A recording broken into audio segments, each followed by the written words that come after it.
Hello everyone, আসসালামু আলাইকুম। কি অবস্থা সবার? এই গরমে আপনাদের দিনকাল কেমন কাটছে? আজকে চলে আসলাম ঈদের একটা ব্লগ নিয়ে। মানে ঈদের দিন আমি কি কি রান্না করেছি আর কি কি করলাম এইসব। এই যে দেখতেই পাচ্ছেন হাতে কত সুন্দর মেহেন্দি লাগাচ্ছি। আমার একদমই প্ল্যান ছিল না হাতে মেহেন্দি লাগানোর, যেহেতু আমার বাচ্চা ছোট, আবার এদিকে রান্না বান্নার কাজও করতে হবে, তাই আমি এবার কোনো মেহেন্দিও কিনিনি। হঠাৎ দেখি মাগরিবের সময় আমার হাজবেন্ড আমার জন্য অর্গানিক মেহেন্দি কিনে নিয়ে আসে। মেহেন্দিগুলো দেখার পর আমি বলছিলাম আমি তো মেহেন্দি লাগাতে পারি না। আমার হাজবেন্ড বলছিল তোমার জন্য একটা সারপ্রাইজ আছে, একজন আপু আসবে তোমাকে মেহেন্দি পরানোর জন্য। আমি শুনে পুরো অবাক। আমার হাজবেন্ড আমার জন্য মাঝে মাঝে এমন কিছু করে যেগুলো অবাক হওয়ার মতো। এত কাজের মাঝেও যখন আমাদের হাজবেন্ডরা আমাদেরকে ছোট ছোট সারপ্রাইজ দেওয়ার ট্রাই করে, তখন সব কষ্ট মন থেকে চলে যায়। এত বেশি খুশি লাগে তখন বলার মতো না। গল্প করতে করতে কিন্তু আমি আপুর পেজটা মেনশন করতে ভুলে গিয়েছি। আপুর পেজটার নাম হলো মেমোরিজ বাই মেহরাজ। আপু কিন্তু খুব সুন্দরভাবে মেহেন্দি লাগাতে পারেন। আমি কিন্তু আপুকে বেশি টাইম দিতে পারিনি।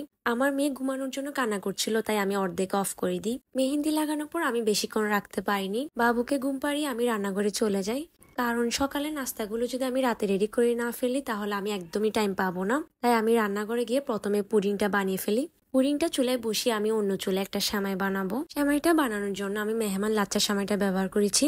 আমার হাতের কাছে যে সেমাইটা ছিল আমি ওইটাই ব্যবহার করলাম। আমি ঈদের জন্য নোয়াবি সেমাইটা বানিয়েছি। সেমাইগুলো দেখতে একটু লম্বা লম্বা লাগছিল, তাই হাত দিয়ে ভেঙে ফেলি। তারপর গুঁড়া দুধ দিয়ে দিই। গুঁড়া দুধ দেওয়ার পর সামান্য পরিমাণ চিনি দিয়ে দিয়েছি। আমি সেমাইতে চিনিটা একটু কম দিয়েছি, বেশি মিষ্টি হয়ে গেলে কিন্তু পরে খেতে ভালো লাগবে না। আমি অন্য একটি প্যানে অল্প সেমাই নিয়েছি, তাতে অল্প পরিমাণে জর্দার রং দিয়ে হালকাভাবে ভেজে নিব। এই সেমাইটা আমার পরে ডেকোরেশনের জন্য কাজে লাগবে। সেমাইয়ের ভিতর দেওয়ার জন্য এখন একটা ফিলিং রেডি করব। তার জন্য আমি নিয়েছি তরল দুধ, সামান্য পরিমাণে দিয়ে দিব কর্নফ্লাওয়ার, তারপর দিয়ে দিব কনডেন্স মিল্ক। এখন সবকিছু দেওয়ার পর ভালোভাবে মিক্স করে নিব যতক্ষণ না পর্যন্ত মিশ্রণটি ঘন হবে। আপনারা চাইলে এখানে কাস্টার্ড পাউডার ইউজ করতে পারেন, যার যেমন ইচ্ছে। ফিলিংটা ঘন হওয়ার পর আমি জালটা অফ করে দিব। ঠান্ডা হওয়ার পর আরো বেশি ঘন হয়ে যাবে। এখন হচ্ছে আমি অন্য আরেকটি ডেজার্ট বানাবো। ঈদের দিন সকালে উঠে আমরা প্রথমে লাচ্চা সেমাই খাই। ঈদের দিন লাচ্চা সেমাই না খেলে আমার কেমন জানি লাগে। আমার শাশুড়িও কিন্তু লাচ্চা সেমাই অনেক পছন্দ করে, কিন্তু অন্য সময় লাচ্চা সেমাইটা আমাদের খাওয়া হয় না। আমি এখানে 1 প্যাকেট লাচ্চা সেমাই নিয়েছি। আমরা 2 জন মানুষের জন্য 1 প্যাকেট লাচ্চা সেমাই কিন্তু যথেষ্ট। আমার হাজবেন্ড লাচ্চা সেমাই একদম পছন্দ করে না, কোনো মিষ্টি জিনিসই ওর পছন্দ না, তাই আমরা বউ শাশুড়ির জন্য অল্প পরিমাণে বানিয়েছি। আমার হাতের কাছে তখন কুড়ানো নারকেল ছিল না, তাই কুচি করা নারকেলকে ব্লেন্ড করে সেমাইয়ের মধ্যে অ্যাড করে দিয়েছি। সবকিছু কমপ্লিট হওয়ার পর আমি প্লেটে সার্ভ করে নিই। তখন বাজছিল রাত 2টা। ওই সময় আমার মেয়ে ঘুমানোর জন্য কান্না করছিল। আমি খুব তাড়াহুড়ার মধ্যে কাজগুলো শেষ করি। ডেজার্টগুলো যদি ওই সময় আমি ঠিকঠাক করে না রাখি, তাহলে সকালে আমার জন্য কাজগুলো খুব এলোমেলো হয়ে যেত। রান্নাঘরে কাজ শেষ হওয়ার পর আবার রুমে চলে আসি। ঈদের কাপড়গুলো সব বের করে রাখি, যাতে সকালে উঠে খুঁজতে না হয়। এরপর ঘুমিয়ে পড়ি। কেন জানি আমার একদম ঘুম আসছিল না। প্রতিবার ঈদের দিন রাতে আমার একদম ঘুম আসে না। চোখ বন্ধ করতে না করতে সকাল হয়ে যায়। এরপর সকালে প্রিপারেশন নেওয়া শুরু। আমার হাজবেন্ডকে সকাল 6টা ঘুম থেকে ডেকে দিই মসজিদে যাওয়ার জন্য। ওনার কাপড় চোপড় সব ঠিকঠাক করে দিলাম। উনি রেডি হয়ে মসজিদে চলে যান। তখনও কিন্তু আমার নুরা ঘুমাচ্ছিল। ওই ফাঁকে আমি আমার গোসলটাও সেরে নিই। গোসল শেষ করে বিরিয়ানিটা আমি রান্না করে ফেলি। নুরা ওঠার পর ওকে গোসল করালাম। তারপর সুন্দরভাবে আমার মামুনিকে রেডি করে দিয়েছি। নুরার ঈদ গিফট হিসেবে ওর আফরা বুবু এই ক্লিপগুলো ওকে গিফট করেছে। আমিও ড্রেসের সাথে ম্যাচ করে এই ক্লিপগুলো ওর মাথায় পরিয়ে দিয়েছি, কিন্তু আমার মেয়েও বেশিক্ষণ মাথায় রাখিনি, সবগুলো খুলে ফেলে দেয়। এরপর নুরা ওর দাদুমণিকে সালাম করতে যায়। ওর দাদুমণি ওকে সালামি দিয়েছে। নুরার পাপা মসজিদ থেকে আসার পর নুরা পাপাকে সালাম করে সালামি নিয়েছে। মাশাআল্লাহ, নুরা কিন্তু এখন সবাইকে সালাম করে। তারপর টেবিলে সব খাবার দাবার দিয়ে দিই।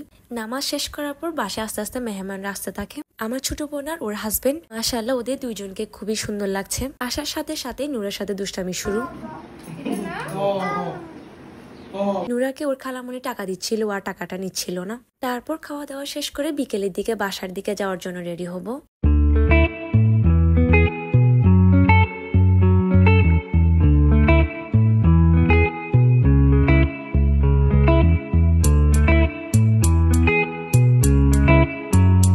আমি রেডি হওয়ার পর বাচ্চাকে রেডি করলাম। তারপর কিছু সুন্দর সুন্দর ছবি তুললাম, ভিডিও করলাম, তারপর কিছু নিজের সিঙ্গেল ভিডিও নিই।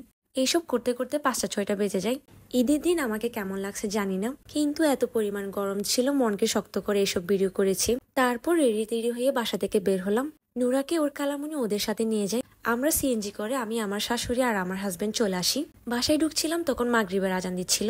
নুরা ওর নান্নাকে দেখার সাথে সাথে পায়ে ধরে সালাম করে ফেলে। নাস্তা খাওয়ার আগে আমরা কিছু ছবি টবি তুলি। টেবিলে খাবার দাবার দিয়ে খুব সুন্দরভাবে সাজিয়ে রেখেছে।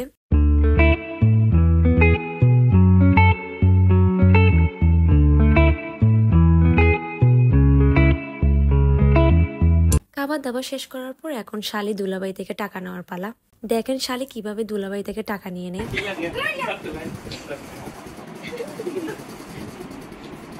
আজকের ব্লগটি তাহলে এই পর্যন্ত। আশা করছি আপনাদের সবার অনেক বেশি ভালো লেগেছে। আমার ভিডিও যদি আপনাদের ভালো লেগে থাকে তাহলে আমার চ্যানেলটাকে অবশ্যই সাবস্ক্রাইব করতে ভুলবেন না। সবাই ভালো থাকবেন আর আমার জন্য দোয়া করবেন। আল্লাহ হাফেজ।